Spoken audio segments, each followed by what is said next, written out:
ये जितने भी यहाँ पे वर्ड्स लिखे हैं ये सारा कुछ आपको डीड्स के अंदर लिखना है। डीड्स बेसिकली आपको उर्दू में आएंगी जिसमें लिखा होगा नामा। लाइक जितने भी डाइवोर्स डीड्स हो गए या डॉवर डीड हो जाए या कोई भी डीड आए, सबके साथ ये जो वर्डिंग्स लिखी हैं ये आपको ये सारी वर्डिंग्स ज़ुबानी याद रखनी पड़ेंगी, मेमोराइज़ करनी पड़ेगी, तभी आप अच्छा सा नामा या डीड लिख सकेंगे। ठीक है, तो पहला वर्ड है हमारे पास मन का। मन का की जगह मस्मी भी आ सकता है या मस्मा भी, मस्मात। ठीक है, मस्मी यूज़ होता है मेल के लिए और मस्मात यूज़ होता है फीमेल के लिए। और मुनका को भी कुछ लोग मेल के लिए भी यूज़ कर लेते हैं और फीमेल के लिए भी। तो मुनका में काफ़ी जगहों पे डाउट भी आता है, तो बेहतर होगा कि जब भी आप डीड लिखें, जब भी आप किसी भी किस्म का डीड लिखने की कोशिश करें तो मेल के लिए मस्मी यूज़ कर लिया करें और फीमेल के लिए मस्मात यूज़ कर लिया करें। तो इनका यहाँ पे वर्ड को एक्सप्लेन भी कर दिया है कि this is used for the named person. ठीक है, जिसके ऊपर डीड बन रही है, यानी कि मस्मी और मस्मात उन लोगों को कहा जाता है जिन पे डीड बन रही हो। ठीक है, यानी कि जिस जगह पे ये नाम लिखे आएंगे और अगर डैश लिखा आएगा इट मीन्स उधर आपने उस इंसान का नेम लिखना है जिसके ऊपर डीड बन रही है या जो डीड बना रहा है। ठीक हो गया। सेकंड है वल्द। वल्द यूज होता है फादर के लिए। लाइक हम अपने फादर के बारे में अगर नाम लिखना हो ना तो हम वल्द लिखेंगे इस तरह से, फिर ब्रैकेट में फादर का नेम लिखेंगे। अब वल्द यूज होता है मोस्टली मेल्स के लिए। अगर किसी लड़के का आपने नाम पहले मस्मी ऊपर लिखा, ठीक है, पहले आपने लिखा इस तरह से मस्मी, लड़के का नाम लिखा, फिर आपने वल्द लिखा। वल्द में क्या होगा, यहाँ पे इसी लड़के के फादर का नेम आ जाएगा। तो मोस्टली वल्द जो है मेल के लिए यूज़ होता है। ठीक है, अब आता है दख्तर। दख्तर यूज़ होता है फीमेल के लिए, use for female, like daughter of. इसमें इस तरह से आएगा कि मस्मी जो है मेल के लिए होगा तो मस्मात होगा फीमेल के लिए। मस्मात लिख के यहाँ पे लड़की का नाम आ जाएगा।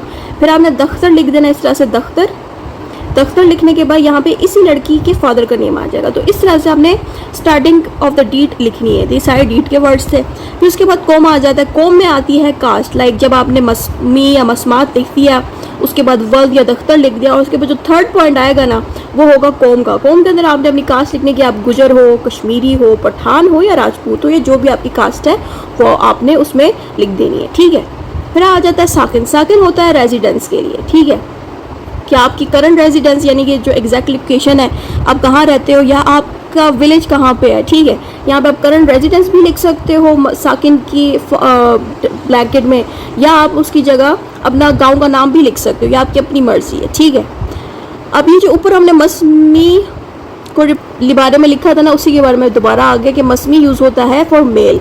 मस्मी की जगह पे कई लोग उसकी जगह मुनका भी लिख देते हैं। और मस्मात यूज़ होता है फॉर फीमेल। ये मैंने ऊपर बता दिया तो दोबारा बताने की ज़रूरत नहीं है।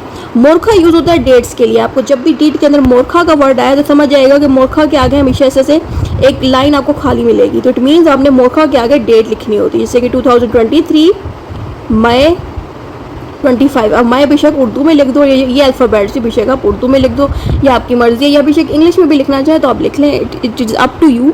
बट मोरखा जो है डेट के लिए यूज़ होगा। ठीक है, फिर आता है मुज़ख्खरा या मज़हर। मुज़ख्खरा और मज़हर का वर्ड तब यूज़ होता है जब आपकी डीड के अंदर जो डीड लिखी होती है ना उसके अंदर कोई भी लाइन लिखी हुई है उर्दू में, ठीक है, और अचानक आ गया मुज़ख्खरा आ गया या इसकी जगह आ गया मज़हर, तो इट मीन्स इन दोनों का वर्ड्स लिखने का मतलब ये है कि ये उन लोगों को रिप्रेजेंट कर रहे हैं जिनका नाम आपने डीड के स्टार्ट पे लिखा हुआ था मस्मी, और इस तरह से पूरी फिल इन ब्लैंक्स फिलअप करके कि मस्मी लड़के का नाम ये है, लड़के का फादर का नाम ये, उसकी कास्ट ये है, जो भी चीज़ें आपने फॉर्म के स्टार्ट पे लिखी हुई थी उसी को ये नाम रिप्रेजेंट करता है कि मुज़ख्खरा या मज़हर का मतलब है कि जिसके ऊपर डीड लिखी जा रही है या जिसने डीड बनाई है उसी को हम मुज़ख्खरा या मज़हर कहते हैं। इसमें लिखा है जिसका नेम डीड की स्टार्ट में लिखा हो उस इंसान को कहते हैं, क्या कहते हैं, मुज़ख्खरा कहते हैं, या सॉरी मज़बूरा कहते हैं या मज़हर कहते हैं। ठीक हो गया। अब आता है पसरम। पसरम बेटे के लिए यूज़ होता है। कई जगहों पे कोई ऐसा डीड आप लिख रहे हो जिसमें एक फादर जो है अपने बेटे के बारे में कुछ बता रहे हैं, ठीक है, किसी भी वजह से बेटे को इंक्लूड कर रहे हैं उस डीड में, तो बेटे का नाम आपको बेटे में नहीं मिलेगा बल्कि उसकी जगह पसरम लिखा हुआ होगा डीड में। ठीक हो गया। अब सनद रहे, सनद जो है ना रिटन डॉक्यूमेंट को उर्दू में कहते हैं, ठीक है। तो सनद रहे भी बहुत ज़्यादा डीड के अंदर यूज़ होने वाला वर्ड है, तो ये याद रखने वाले वर्ड है जितने भी मैंने यहाँ पे लिखे हैं। मकाम का मतलब ये है कि the place where the incident occur such as divorce. मिसाल के तौर पे कोई डिवोर्स केस हो रहा है, लाइक हस्बैंड अपनी बीवी को अगर डिवोर्स दे रहा है, तलाक दे रहा है, तो उस तलाक देने का वक्त, उस तलाक देने की जगह से पहले हमेशा मकाम का वर्ड लाजमी आएगा। मकाम का लफ्ज़ जो है आपको काफ़ी सारी रीड्स में मिल सकता है, इसलिए मैंने इसको यहाँ पे लिख दिया, ये इंपॉर्टेंट पॉइंट है, याद रखना। रजामंदी, रजामंदी जरूरी नहीं है आप इसकी जगह रजामंदी भी लिख सकते हो। इसका मतलब यहाँ पे यह है कि मर्जी करना विदाउट इन्फ्लुएंस। लाइक आपको डीड्स के अंदर कई जगहों पे रजामंदी, बरजामंदी वाले अल्फाज मिलेंगे, तो जरूरी नहीं है आप बरजामंदी लिखें, इसकी जगह आप रजामंदी भी लिख सकते हैं, ठीक है। यानी कि आप डाइवोर्स करो तो अपनी मर्जी से करो, आप निकाह करो तो अपनी मर्जी से करो। लाइक जो भी आप डीड बनाओ तो आप ये चीज़ लाजमी इंक्लूड करो कि मैं अपनी मर्जी से, अपनी रजामंदी से ये हरकत कर रहा हूँ, ठीक है। ये डीड के अंदर रजामंदी और ये वर्ड्स लाजमी आते हैं। फ़राकीन का लफ्ज़ बहुत ज़्यादा आपको डीड में मिलेगा। फ़राकीन जो है पार्टीज़ के लिए यूज़ होता है, लाइक जिन पार्टीज़ का जिक्र यूज़ हो रहा है ना डीड की स्टार्टिंग पे, कि जिनका नाम आपने लिखा है, उन्हीं को हम फ़राकीन कहते हैं, ठीक है। उन्हीं को हम पार्टीज़ कहेंगे, सही है। इंग्लिश में पार्टीज़ होता है, उर्दू में फ़राकीन होगा, ठीक है। अब आता है तलाक के बाइन। तलाक यूज़ होता है डिवोर्स के लिए और बाइन यूज़ होता है 3 डिवोर्स के लिए। अगर आपको कभी भी उर्दू में ना एक लाइन लिखी हुई मिली ना कि मैंने अपनी बीवी को तलाक के बाइन दे दी है, इट मीन्स कि उसने अपनी बीवी को 3 तलाक़ें दे दी हैं, ठीक हो गया। ये लाइन भी आपको याद रखनी पड़ेगी। अब आता है मबलूग, सही है। अब मबलूग का मतलब है टोटल, लाइक कोई भी अमाउंट, चाहे वो डॉवर मनी हो, डॉवर मनी यानी कि हक महर की जो टोटल प्राइस है, टोटल तो आप नहीं लिख सकते ना इंग्लिश में, आपको इसकी जगह, टोटल की जगह लिखना होगा ये लफ्ज़, ठीक है। ये लफ्ज़ लिख के आगे से एक लाइन मार देनी है। लाइन लगाने के बाद आपने वो प्राइस लिख देनी है जो आपने हक महर में दी है, या आप जो भी अमाउंट लिखना चाह रहे हो किसी भी चीज़ की, उस अमाउंट को लिखने से पहले आपने ना मबलग का लफ्ज़ लाजमी यूज़ करना है, ठीक है, जिसका जिक्र हो रहा है डीड। अब आता है मुतलका।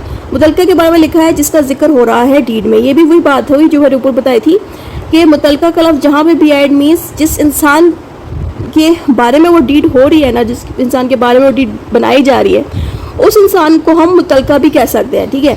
मुतलका मीन्स रिप्रेजेंटिंग समवन। अब यहाँ पे समवन कौन है? वो इंसान जिसके ऊपर डीड बन रही है, ठीक हो गया। अब आता है बतौर। बतौर का मतलब है एज अ, लाइक अगर आपको कोई भी डीड लिखनी है जिसमें, लाइक अगर डिवोर्स के ऊपर डीड लिख रहे हो आप, ठीक है, तो वहाँ पे हस्बैंड जब कहेगा ना कि अब ये लड़की मेरी वाइफ नहीं रही, तो वो ये उर्दू में इससे लिखेगा कि अब मैं बतौर शोहर, इससे आएगा कि अब मैं बतौर शोहर नहीं रहा इसके साथ, या अब ये बंदा बतौर शोहर मेरा नहीं हस्बैंड। मतलब इस तरह से आपने ये वाले वर्ड्स काफ़ी दफ़ा आपको ना डीड्स में मिलेंगे।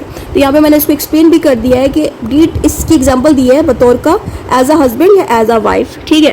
ज़रूरी नहीं है कि तलाक में यूँ, ऐसी बहुत सारी चीज़ें हैं जिसमें बतौर का लफ्ज़ बहुत ज़्यादा यूज़ अप कर सकते हैं और आया भी है डीड में। अब आता है तकमील। तकमील का मतलब है कम्प्लीशन, ठीक है। ज़रूरी नहीं है, ये तो बहुत ही कॉमन वर्ड है, हर इंसान को उर्दू में आता है। आगे है मन मजहर।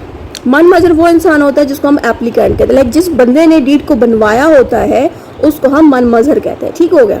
अब आता है मोहिब्बे आलिया। मोहिब्बे आलिया बेसिकली ना gift used in gift deeds. Basically जो डीड्स होते हैं गिफ्ट वाले, लाइक जो भी आप गिफ्ट रिलेटेड डीड्स बनाओगे, सिर्फ उन्हीं में ही आपने ना मोहिब्बे आलिया को यूज़ करना है।